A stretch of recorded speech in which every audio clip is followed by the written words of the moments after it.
Paul, you've been interviewed thousands and thousands of times. Do you ever, in any of these interviews, give the kind of answers, in these press conferences, give the kind of answers you think people deserve or people want, rather than thinking seriously about it? Yeah, sometimes. Especially, when it's very obvious that somebody wants the kind of, you can tell what people expect to be told. When they've sort of read it in a book somewhere, what the answer is, and they just want to get it down on tape. And you just know what the answer is anyway, so sometimes you do that.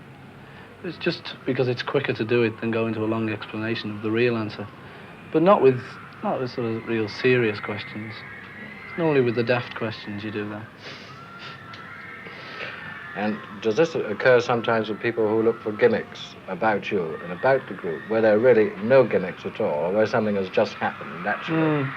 Yeah, well, the hair bit, of course. Because probably now it is a gimmick. I'm sure it is, actually, the way it's been taken up by people. We didn't intend it to be one. When we first started, I can't even remember when we did first start wearing our hair like this. But people came up to us and said, and the hair, that's a gimmick, isn't it? I said, well, no, but if you want to use it as a gimmick, it's a good thing, because gimmicks, when you want to get known, gimmicks don't half help, obviously. So we said, fine, you use it as a gimmick.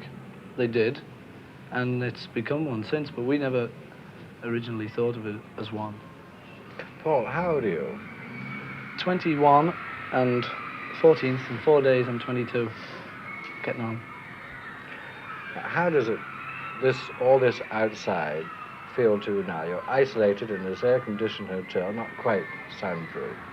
This kind of thing that's happening outside now. What do you really feel about it, really?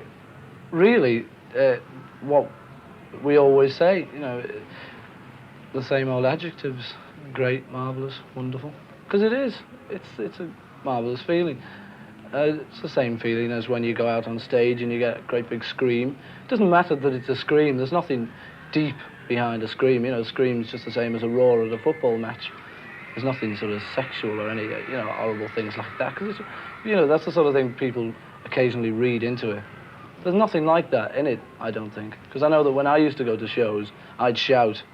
But, I didn't mean anything more than, I like the music you're playing, or, I like the way you play your guitar, sort of thing. There was nothing behind it.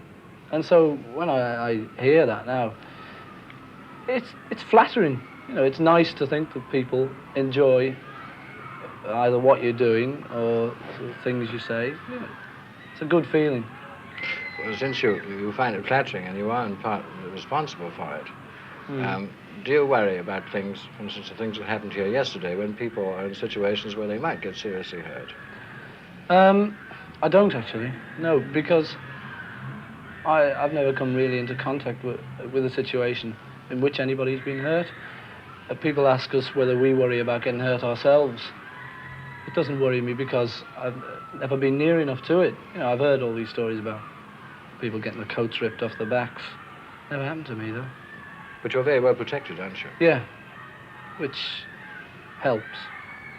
I wonder if this is a bad thing about being a Beatle, that you have to be well protected, that you have to be away from people, that you can't have contact, you can't just walk out of the streets and have contact with people. Not while you're on tour, anyway, here. No, that's the thing, you see. When people see us, mainly, especially in countries like Australia, it's when we are on tour. But in fact, I've just been on holiday for 3 weeks, and I only, saw one civilized person, well, one or two more than that. But I mean, after 3 weeks of that, I get bored. I want to meet people again and get back to, the life where you're sort of meeting people every second. So, and when we did the film, plenty of time off. We, we weren't sort of bothered or anything. It's, it's not half as bad as it looks, because this is how you always see us being interviewed and things, and it looks as though you think, God, they must have a terrible life being interviewed every minute of the day and so having to meet people and things, but it's not true. This is a change, actually, from having a restful life. I'm not very keen on this life where you just sort of laze around in the sun. Can't stand it. Well, do you meet the kind of people you'd like to meet? Occasionally. Always? You don't always. Of course you don't. Well, you don't, do you? No, but I mean, you know, we occasionally do. We've got friends of ours, and so friends are the people you like to meet. Works, doesn't it? So, you know, we meet our friends. Sounds a bit daft, we meet our friends, but, you know, that's true. We do get to meet the people we want to meet. And we meet people on tours like this that we like, and we get to know them. If there's anyone we especially like, you know, we'll always sort of make arrangements to see them again, sort of thing. There's always ways of getting to know people you like. I mean, it's not, we're not protected to that extent. How much are you protected, actually? I mean, what are you doing tonight? Well, probably nothing, but I just don't want to do anything tonight. If I wanted to do anything, like, I mean, what is there to do? You know, go out to the pictures or something, which I don't fancy anyway. You know, but that's the thing. I don't really want to do anything now. Somebody asked me if I wanted to go sightseeing, but I can see quite a lot from here, from this window. Well, a lot of people are out there screaming and so on. What about the interest that other people take in you, the intellectuals and intellectual writers and so on? See all kinds of dark and mysterious things about you. Yeah, and it's what nice. you're doing to the youth of Britain. Yeah, it's nice them. Excuse me. It's nice them seeing things like this, you know, sort of reading things in. It's nice them taking an interest in us to that extent. You know. Again, it's flattering that sort of the music critic of the Times should write a great article with words I've never heard of about our music, and we can't even read music. You know, it's good that he should do that. I mean, if you know if you found an article about one of your interviews in the Times, and they said what depth that man's got, the way he asks questions, you know, they start using great words which you may not understand about the depth of your interviews, you know, you'd be knocked out with the idea of it, whether you understood it or not. One of your group said, I think, was criticised, saying your group was criticised on grounds that this Liverpool beat was not, the Mersey beat was not a unique thing at all, that other people had it, the Shadows and other people a few years ago. One of your group agreed with this criticism and said it was a lot of nonsense. Yeah, I don't think particularly the Shadows had this particular sound, but there were other groups, of course. I mean, we based ourselves on people that we liked. We're the first to admit that we've been influenced.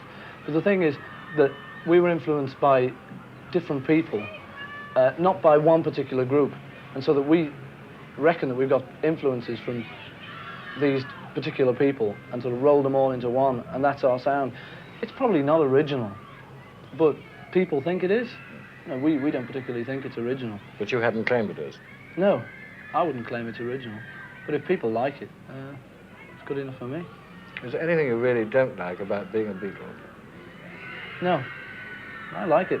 I know that, you know, people say, well, of course you must miss the private life thing, you know, where you can't go out in the streets and things. I never used to like going out in the streets. I always used to stay in the house anyway. I'm not a hermit or anything, but I wasn't one for sort of the great outdoors, ever. I know that then, in those days, I always used to miss not being one, not being popular. You know, we used to think of thousands of things we could do to make our group popular. So now we've done it.